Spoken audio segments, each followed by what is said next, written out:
Shalom, saudara sekalian yang dikasihi Tuhan. Apa kabar?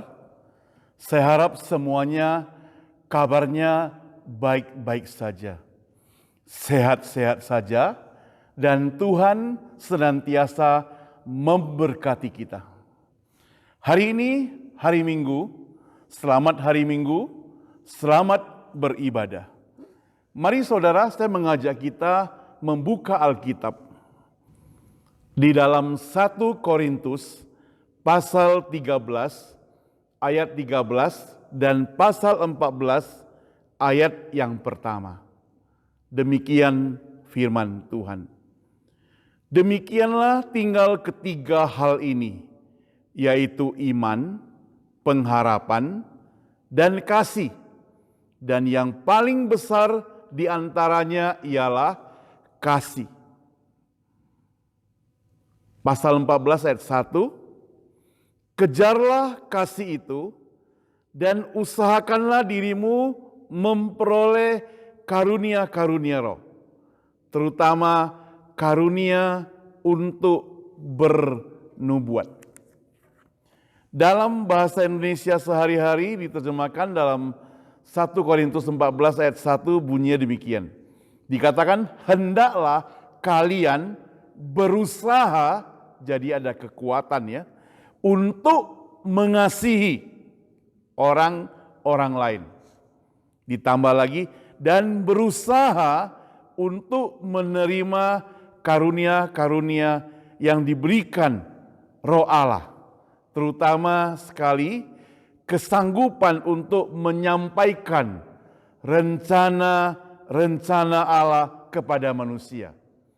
Jadi di dalam terjemahan baru ditulis kata nubuat, maka dalam bahasa Indonesia sehari-hari supaya masyarakat atau orang banyak lebih gampang mengerti, maka dikatakan itu sebagai rencana Allah kepada manusia. Kita berdoa terlebih dahulu saudara. Bapa kami yang di surga, sekali lagi kami mengucap syukur kepadamu.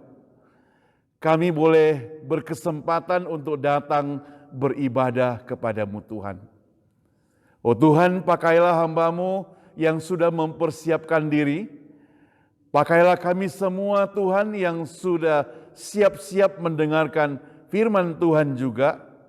Agar firman Tuhan yang kami dengar hari ini dan yang disampaikan pada hari ini sungguh boleh jadi berkat bagi kami semuanya, yang memberikan pencerahan, yang memberikan pengajaran, teguran, bahkan juga memberikan kekuatan bagi kami semua.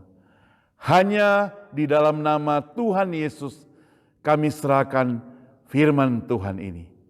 Amin. Nah saudara, saya memberikan tema pada hari ini saudara, Love without limit, yaitu kasih tanpa ada batas. Nah saudara, jikalau dideretkan dengan angka-angka misalnya 1 sampai 10, kira-kira menjadi urutan yang keberapa yang paling penting dari saudara kasih itu? Jikalau urutan pertama merupakan yang terpenting, maka urutan ke-10 yang tidak penting, maka urutan keberapa engkau menempatkan kasih itu? Sangat gampang untuk mengatakan saya akan menempatkannya di urutan pertama. Sangat gampang sekali. Tetapi saudara, sangat sulit untuk mempraktekannya, bukan? Ada orang mengatakan sukacita adalah nomor 1 dalam kehidupannya. Ada juga mengatakan kebahagiaan adalah nomor 1. Ada yang mengatakan kekayaan adalah nomor 1. Pangkat, kecantikan, dan sebagainya. Tetapi saya ingin mengatakan kepada saudara, jikalau kekayaan, jikalau pangkat, kecantikan, dan sebagainya kita tempatkan di nomor satu, tanpa kita tempatkan kasih saudara, semuanya itu tidak ada gunanya. Kekayaanmu tidak akan berguna jikalau di dalam hidupmu tidak ada kasih. Pangkatmu tidak ada gunanya jikalau di dalam hidupmu tidak ada kasih. Hidupmu barangkali akan menjadi begitu kejam, begitu sangar, begitu gawat, begitu ditakuti saudara.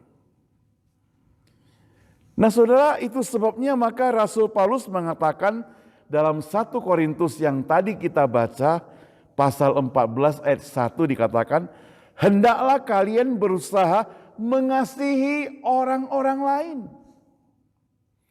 Dan berusaha menerima karunia-karunia yang diberikan Roh.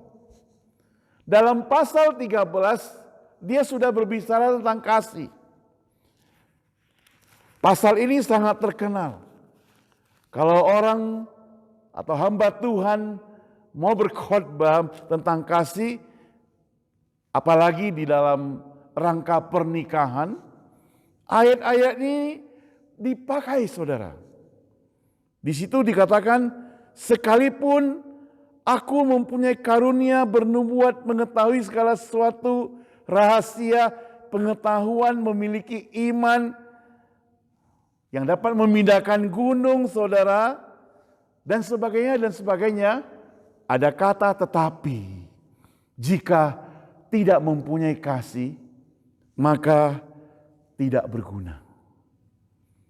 Maka dikatakan juga, jikalau aku bisa membagikan sesuatu kepada orang lain, bahkan menyerahkan tubuhku untuk dibakar, tetapi jika aku tidak punya kasih, tidak ada faedahnya. Tidak ada faedahnya saudara. Seperti gong yang berkumandang saja dikatakan, dan seperti canang yang bergemerincing. Makanya dilanjutkan dengan pasal 14 ayat 1, Paulus ingin mengajak kita, mengajarkan kepada kita bahwa kasih itu bukan hanya sekedar kata-kata. Tetapi hendaklah kita, kalian, kamu semuanya berusaha untuk mengasihi. Supaya kita fokus untuk mengerjakan kasih. Supaya kita mempunyai semangat untuk melakukan tindakan kasih. Terlebih-lebih dahulu saudara, tentunya kita harus mengasihi diri kita sendiri. Saudara, adakah orang yang tidak mengasihi dirinya sendiri? Ada saudara. Kalau dia lihat kaca, dia maunya kaca itu dihancurkan. Kenapa? Saking dia benci pada diri sendiri. Kita harus mengasihi diri kita sendiri karena Allah menciptakan diri kita, manusia yang sempurna. Yang dikatakan diberikan segala kasih untuk kita. Kalau kita tidak bisa mengasihi diri kita, bagaimana mungkin kita bisa mengasihi orang lain, bukan? Saudara yang saya kasih Tuhan, ketika ahli Taurat dan orang-orang Saduki itu terlibat dalam diskusi dengan Tuhan Yesus, maka mereka bertanya, hukum manakah yang paling utama dalam kehidupan ini? Maka jawab Yesus itu sangat tepat. Kita barangkali sebagian kita sudah mengetahuinya jawabannya, maka Tuhan Yesus mengatakan demikian. Dan hukum tersebut adalah, kasihilah sesamamu manusia seperti dirimu sendiri. Tidak ada hukum manusia yang lebih tinggi daripada itu. Ini hukum yang diajarkan oleh Tuhan. Kasihilah sesama manusia seperti engkau mengasihi dirimu sendiri. Maka Markus 12 ayat 30 sampai 31, coba saudara kita sama-sama membukanya. Markus 12 ayat 30 sampai 31. Kalau sudah temukan, saya akan membacakan buat kita sekalian. Dan hukum yang kedua ialah kasihilah sesamamu manusia seperti dirimu sendiri. Tidak ada hukum lain yang lebih utama daripada hukum kedua ini. Ayat 30 dia sudah sampaikan hukum yang pertama. Kasihilah Tuhan Allahmu dengan segenap hatimu dan dengan segenap jiwamu dan dengan segenap akal budimu dan dengan segenap kekuatanmu. Ini sudah mutlak. Harus kita lakukan. Karena Tuhan sudah mengasihi kita. Nah sekarang tugas kita di dunia ini adalah mengasihi sesama manusia. Mengasihi sesama manusia. Itu yang kedua. Yang terutama mengasihi Allah, kita sekarang mengasihi sesama manusia. Bagaimana caranya saudara? Supaya kita dapat mengasihi sesama manusia itu.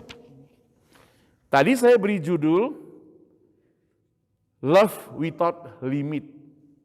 Yang artinya kasih tanpa batas. Ajaran Tuhan Yesus kepada setiap orang percaya adalah mengasihi sesama manusia seperti Tuhan mengasihi manusia. Yaitu mengasihi kita. Yaitu kasihnya tanpa batas. Bagaimana caranya? Yang pertama, catat saudara, yang pertama adalah kita mengasihi. Kenapa kita mengasihi? Karena Allah mengasihi kita.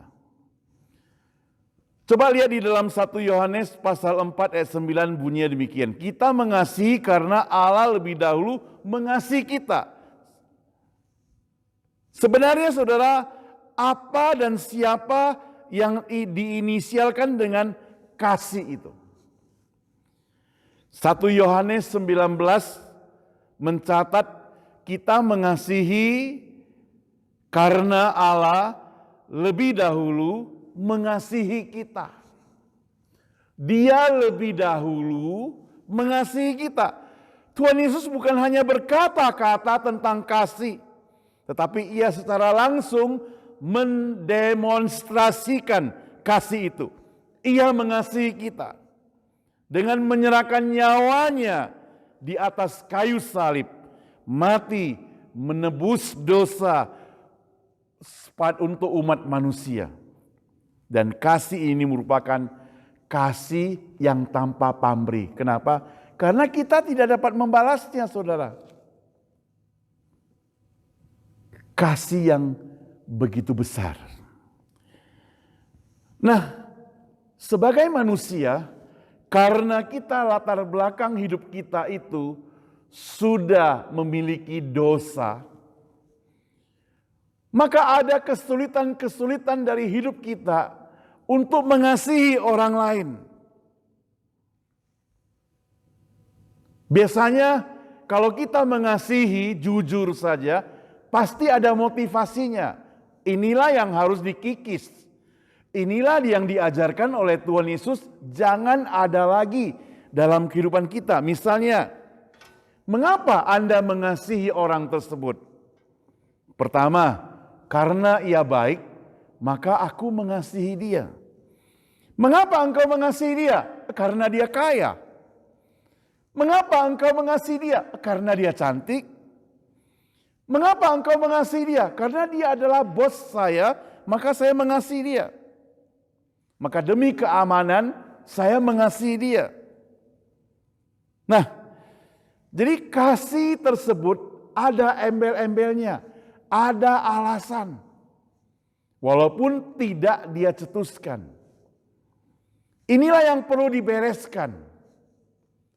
Tuhan mau ajarkan kepada kita mengasihi orang lain apa adanya tanpa ada embel-embel di belakang tersebut. Yang disebut dengan kasih tanpa pamrih. Kasih yang tidak menuntut balas. Kasih yang tanpa kita kenal. Kasih yang tidak mengharapkan kalau orang tersebut juga mengasihi kita. Saudara, terlalu sering kita mendengar, kan dia itu jahat, bagaimana saya mengasihi dia? Kan dia itu tidak menghargai orang lain, bagaimana saya mengasihi dia? Saudara, Tuhan ingin mengajarkan kepada kita, jangan membenci. Nah, ketika kita jangan membenci orang, kita membenci perbuatan, maka kalau ada orang jahat, kita bukan membenci orangnya, tapi kita benci perbuatannya, maka kita harus mengasihi orangnya, saudara. Itu sebabnya maka kasih yang diajarkan oleh Tuhan Yesus kepada setiap orang percaya, saya dan engkau, adalah kasih yang disebut dengan kasih unconditional. Kasih yang tanpa pamrih, karena Tuhan sudah mengasihi kita. Itu yang pertama. Karena Allah sudah mengasihi kita, maka kita harus mengasihi tanpa batas, tidak melihat ras, bahkan kekayaan tidak kita lihat.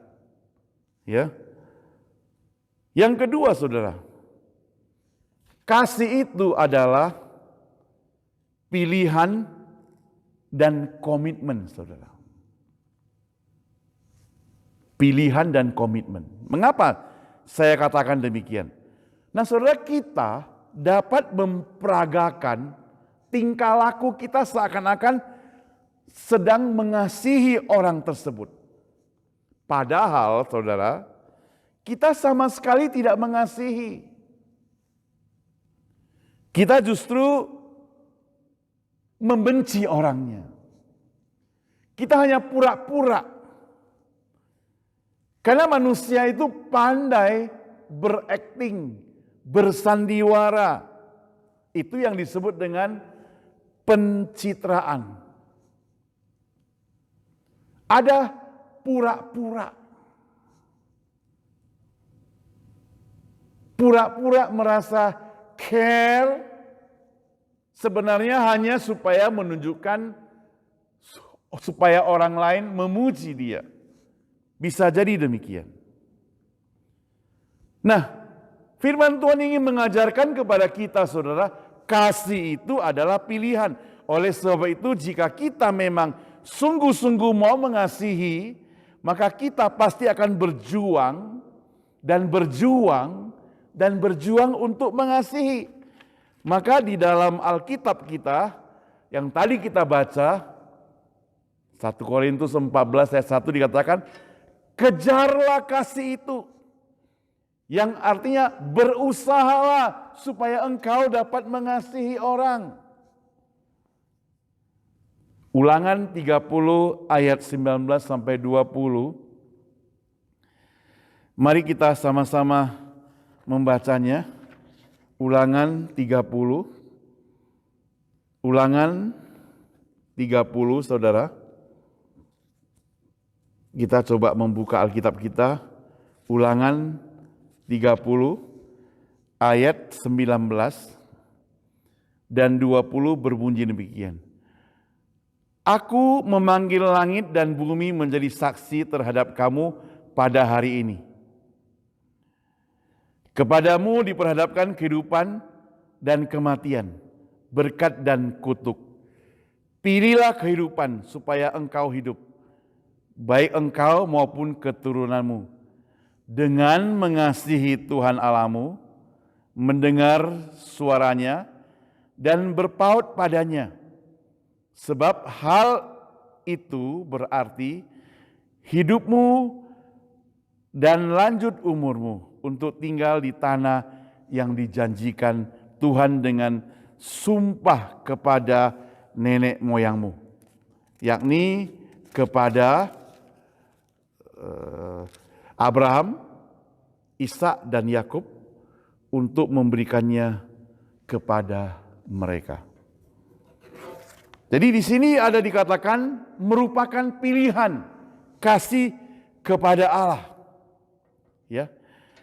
Karena manusia tidak dipaksakan. Demikian juga mengasihi sesama manusia tidak dipaksakan. Ini merupakan pilihan. Tapi karena kita sudah menerima kasih daripada Tuhan, maka kita mesti memilih pilihan yang tepat, bukan?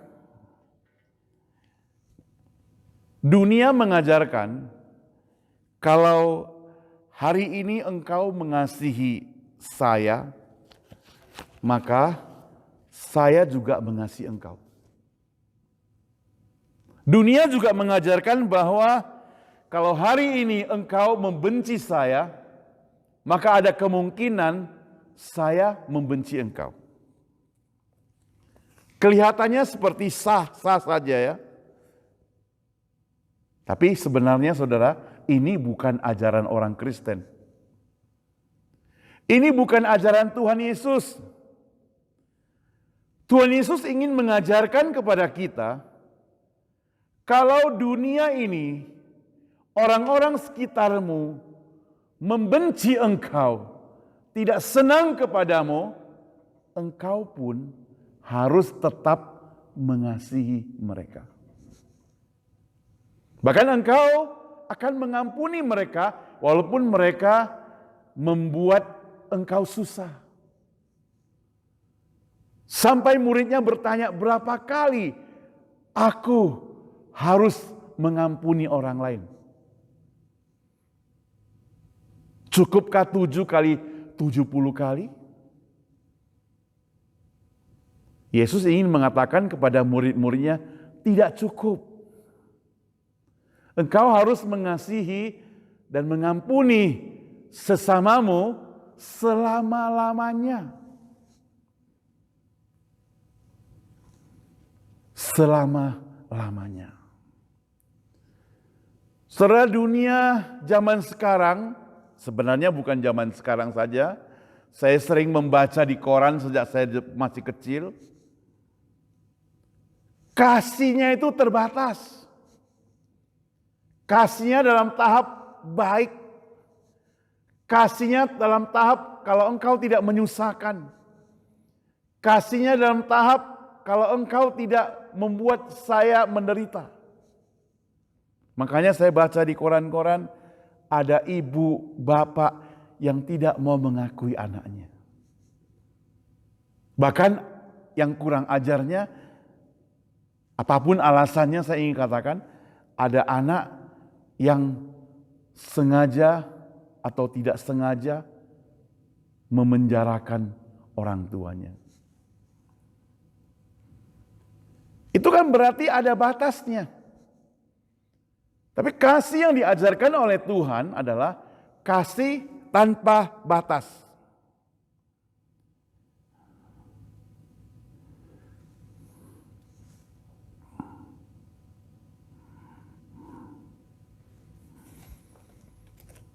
Yang ketiga, saudara, kasih itu merupakan tindakan, bukan sekadar emosi yang meluap-luap dalam hati kita. Itu tindakan yang secara sadar, semestinya itu, saudara. Kasih yang murni itu, saudara, dan kasih yang sejati itu, sesungguhnya merupakan respon yang positif, yang secara murni, yang secara sadar dan otomatis kita praktekkan dalam kehidupan kita sehari-hari. Jika melihat dan mendengar orang lain itu sedang mengalami kesulitan, saudara, maka tidak peduli bangsa apakah dia, tidak peduli status sosialnya, warna kulitnya, bahkan tidak peduli juga agama apa dia, kita harus menolong. Kita harus membantu. Kita juga tidak perlu curiga. Kita juga tidak pernah mengecek latar belakangnya. Kita mesti menolong.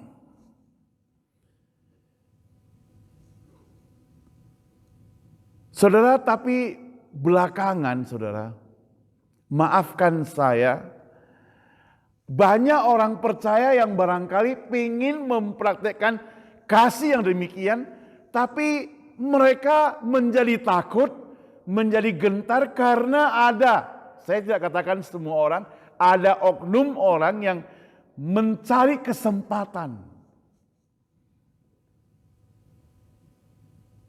Jadi sengaja mereka itu jatuh, kemudian kita turun menolong, nanti kita dituduh menabraknya dan sebagainya. Atau kita malah dirampok.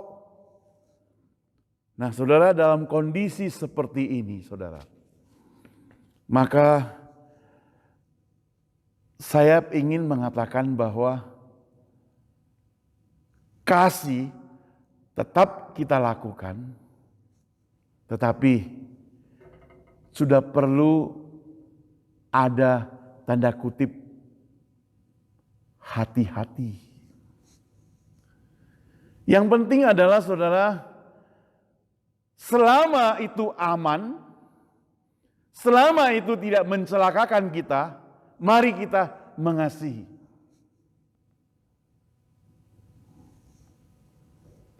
Kadang kita mau tolong orang malah kita kena tipu, saudara. Ya belakangan kan kita dengar di WhatsApp itu bisa dihack orang, saudara. Nanti tiba-tiba ada orang katakan, sorry ya, saya ini salah mengetik sesuatu menjadi nomor Anda.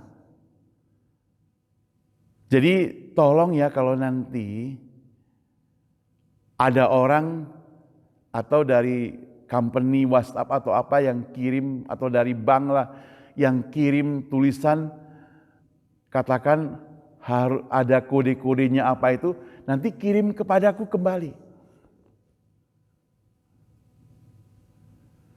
Saudara, kalau kita lakukan itu karena tidak pengetahuan kita, maka dalam tempo berapa menit saja nomor WhatsApp kita bisa diambil orang lain.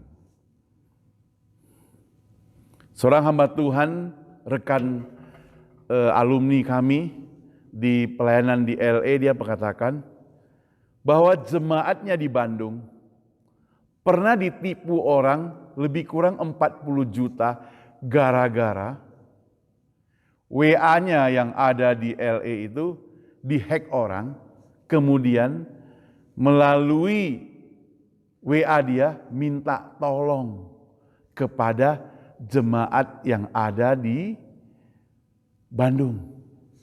Jemaat di sana sangat baik, kirim bantuan kepada dia 40 juta katanya. Dan dalam tempo sebentar saja lenyap. Oh saudara, makanya zaman sekarang untuk mempraktekkan kasih tetap kita lakukan, tapi kita perlu waspada. Cek dulu sampai mendetil. Ya. Jangan sampai ditipu sedemikian rupa, apalagi yang dapat mencelakakan diri kita. Yang keempat, saudara, kasih itu merupakan keterampilan dan kita dapat mempelajarinya, saudara. Nah, tadi saya katakan kasih itu bisa sebagai acting.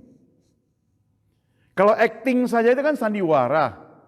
Kalau sandiwara kan berarti pura-pura.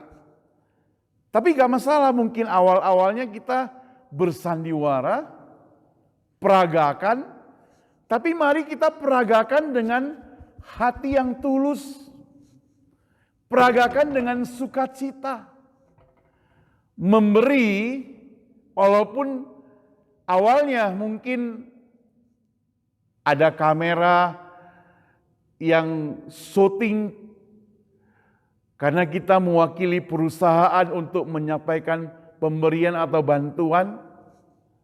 Awalnya demikian, tapi kita lama-lama bisa praktekkan diam-diam kita menolong orang lain. Ya, awalnya merupakan acting, tapi lama-lama menjadi keterampilan dalam hidup kita. Dalam masyarakat umum dikatakan, kalau tidak kenal maka tidak sayang. Maka dalam masyarakat orang percaya, kita sebagai orang percaya, walaupun tidak kenal, kita mesti sayang. Jadi kita pasti mengasihi walaupun kita tidak kenal. Ini kunci utama yang diajarkan oleh Tuhan Yesus. Kalau kita benar-benar mau mengejar kasih tersebut. Saudara, semuanya itu merupakan testing dalam kehidupan kita. Testing dalam kehidupan kita, eksperimen dalam kehidupan kita. Waktu kita berada di supermarket, kalau kita mempraktekkan kasih, maka kita tidak akan mencaplok antrian orang lain. Waktu kita berada di bank, kalau orang lain memotong kita, kita tidak akan marah-marah. Waktu kita menyetir, kita sabar. Saya ingat sekali saudara, kita hidup di sini, di Amerika. Kalau misalnya mobil kita senggol orang lain, atau orang lain senggol mobil kita, tidak perlu marah-marah. Kenapa? Karena masing-masing ada asuransi kan ya. Kita tinggal keluarkan asuransi kita, catat nomornya, ya kemudian gak perlu juga ngomong siapa yang salah, siapa salah, lalu masing-masing sudah boleh pergi. Tapi dulu waktu saya tinggal di Indonesia, mudah-mudahan sekarang tidak ada lagi. Wah, kalau jangankan kita yang senggol, orang lain yang senggol kita juga harus bayar, saudara. Suatu kali saya pergi ke Seminari Alkitab Asia Tenggara Malang dari Surabaya, lalu pulang, tiba-tiba di Lawang, saudara, itu baru lebih kurang 20 km dari Malang, di lampu merah mobil kami sedang berhenti, ada orang yang dari belakang naik sepeda motor, mungkin kecepatannya tinggi dan dia tidak hati-hati, tidak fokus, dia tabrak belakang kami dan wajahnya itu kena tepat di kaca mobil belakang kami, giginya copot saudara, lengket di kaca mobil. Wah, sudah ramai, kami juga takut saudara. Dalam arti apa? Takut kalau orang menuduh yang bukan-bukan. Untungnya banyak saksi yang melihat bahwa kita lagi berhenti lampu merah. Mereka tabrak dari belakang. Polisi juga datang. Tapi itu tidak selesai begitu saja. Kami tinggal di Surabaya. Lalu tabrakannya terjadi di Lawang. SIM ditahan. Ya. STNK-nya ditahan, orangnya masuk rumah sakit. Itu artinya apa saudara? Artinya walaupun kita ditabrak, kita tetap repot saudara. Harus mengurus kembali, saudara. Ya puji Tuhan, waktu itu kita kenal dengan seorang ayah dari teman kita, jemaat gereja juga yang sekarang sudah almarhum. Dia menolong kita. Dia kenal dengan polisi tersebut, dia yang mengurus semuanya. Nah saudara, kalau tidak, wah, kita akan mengalami kerepotan. Walaupun begitu-begitu kita harus tunggu sampai lebih kurang 1 bulan. Baru suratnya bisa kita terima kembali. Puji Tuhan tanpa membayar apa-apa. Karena orangnya yang salah. Nah saudara, yang saya mau katakan di sini adalah ketika ada kesulitan itu terjadi saudara, karena sudah tidak bisa dirubah lagi, kemarahan kita, emosi kita tidak akan mengubah keadaan. Lebih baik kita praktekkan kasih, care, ya. Jangan sampai membenci, nyatakan belas kasihan. Nah saudara yang dikasih Tuhan, jadi kasih itu merupakan keterampilan yang dapat kita praktekkan. Yang kelima saudara, kasih itu saudara harus menjadi sebuah kebiasaan.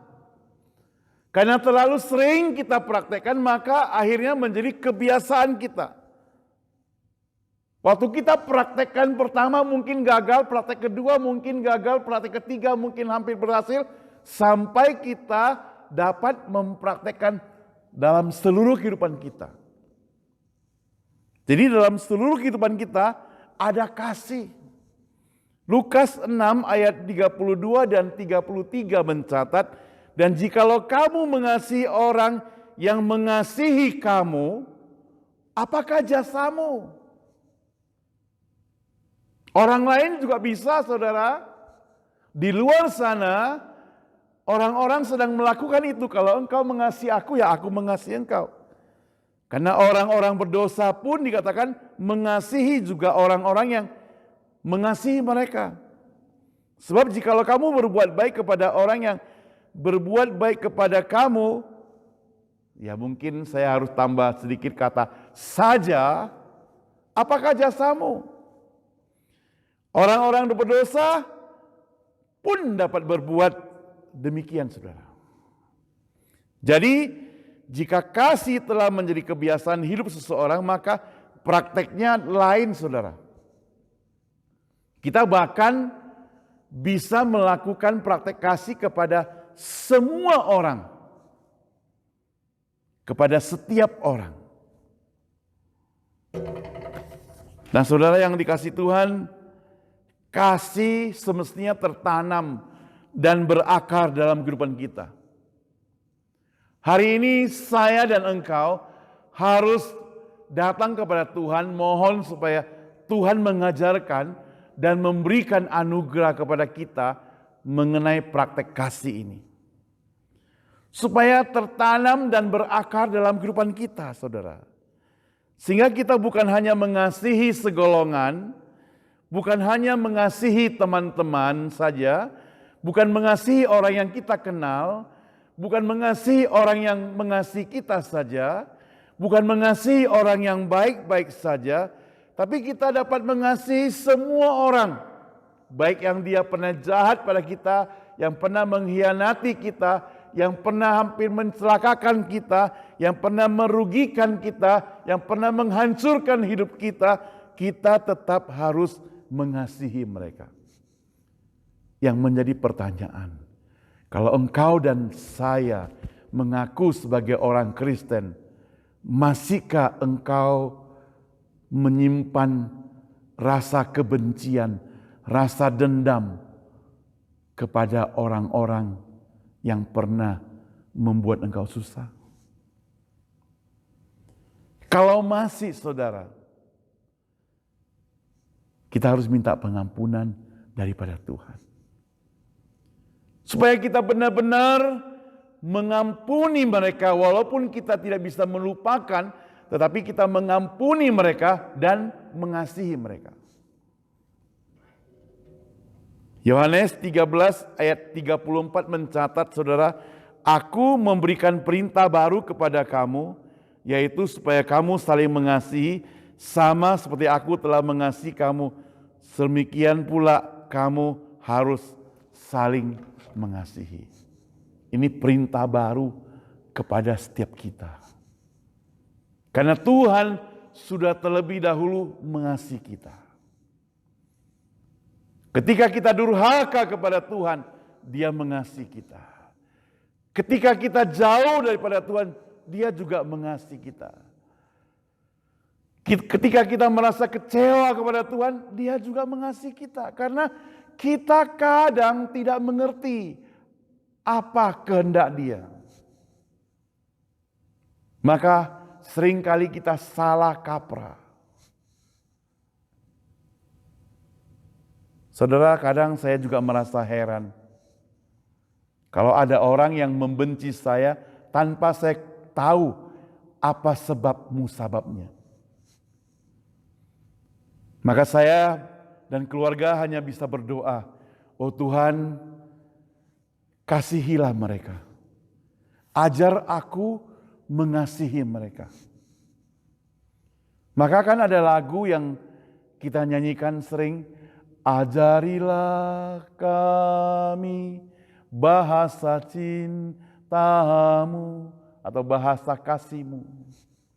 Ajarilah kami bahasa kasihmu supaya kami bisa mempraktekkan kepada setiap orang. Mari kita berdoa. Allah Bapa kami di surga, kami bersyukur kepadamu Tuhan untuk firman Tuhan yang sudah kami dengar hari ini. Firman Tuhan tentang kasih yang barangkali sudah kami dengar berulang-ulang. Yang sudah kami dengar terlalu sering. Tetapi hari ini Engkau mengajarkan kepada kami satu kasih yang tidak terbatas. Kasih yang tidak terbatas yang mesti kami praktekkan kepada semua orang. Sering Tuhan, untuk mempraktekannya kami perlu pengorbanan. Untuk mempraktekannya kami perlu melupakan apa yang pernah diperbuat oleh orang-orang tersebut kepada kami. Tapi Tuhan mengajarkan kami, kasih yang murni adalah kasih yang penuh pengampunan. Kasih yang murni adalah kasih yang tidak pernah melihat apapun pada masa lalunya. Dan kami semua harus mempelajarinya. Pakailah Tuhan jemaat kami yang ada di sini, supaya kami semua dapat mempraktekkan kasih yang sedemikian rupa. Hanya dalam nama Tuhan Yesus kami berdoa. Amin. Tuhan Yesus memberkati kita sekalian. Saudara, setelah kita mendengar firman Tuhan, saya yakin kita merasakan bagaimana kasih Tuhan kepada kita dan bagaimana kita semestinya mempraktekkan kasih Tuhan kepada orang lain. Hari ini karena kasih Tuhan yang begitu besar kepada kita, Dia telah memberkati kita dan kita sudah mendapatkan yang banyak daripada Tuhan, berkat-berkatnya. Hari ini kita mau kembalikan sebagian berkat Tuhan sebagai persembahan ucapan syukur buat Tuhan. Nah saudara, persembahan adalah kewajiban kita. Karena apa yang Tuhan berikan kepada kita, ada sebagian yang dititipkan pada kita untuk kembalikan kepada Dia sebagai pekerjaan Tuhan. Mari saudara, kita semuanya mempersiapkan persembahan ini sambil kita sama-sama menyanyikan nomor 340. Bila kau pernah cinta Yesus.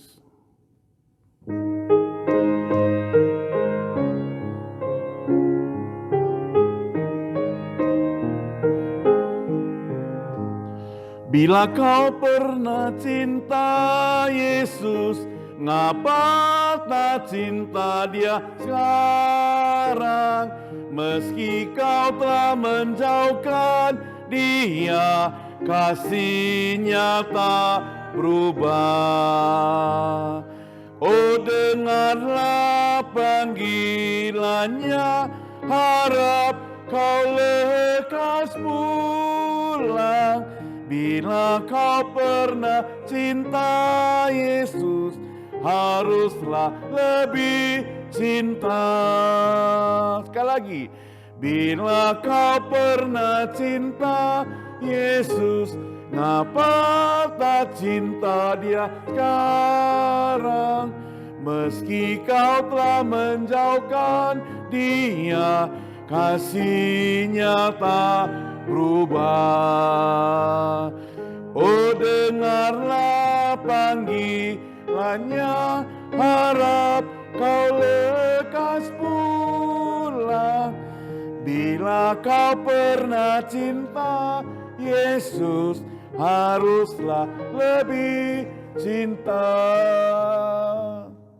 Mari kita berdoa. Ya Bapa kami yang di surga, ampunilah kami. Kalau pernah suatu saat kami merasakan kasih-Mu yang begitu besar, kalau pernah suatu saat kami juga mengasihi Engkau dengan begitu besar, tapi Tuhan, mungkin saat ini kami menjadi kurang mengasihi-Mu. Kami seakan-akan jauh daripada-Mu. Ampuni kami Tuhan. Kami mau dekat kembali kepada-Mu Tuhan. Kami mau melangkah dekat lagi kepada-Mu. Allah Bapa kami di surga, sebagai ungkapan cinta kasih kepada-Mu Tuhan, kami kembalikan sebagian berkat Tuhan yang begitu besar kepada setiap kami.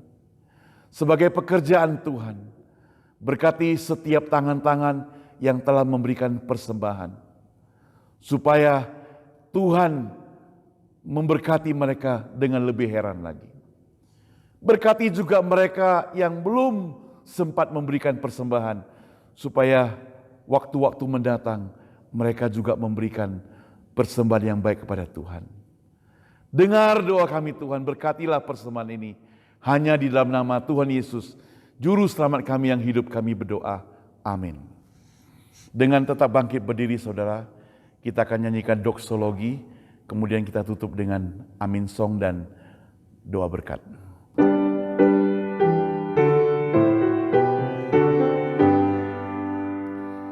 Puji Allah Bapa Putra, puji Allah Roh Kudus, ketiganya yang esa.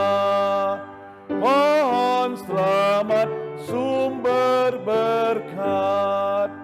Amin. Jemaat sekalian dimanapun Anda berada, terimalah berkat Tuhan. Kasih dari Allah Bapa, anugerah dan keselamatan dari Yesus Kristus, pertolongan dan penghiburan dari Roh Kudus menyertai kehidupan Anda hari ini, besok, dan sampai selama-lamanya. Amin. Amin. Amin. Amin.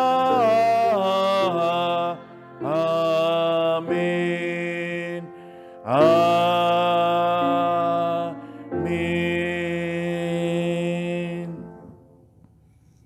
Doa teduh kebaktian selesai.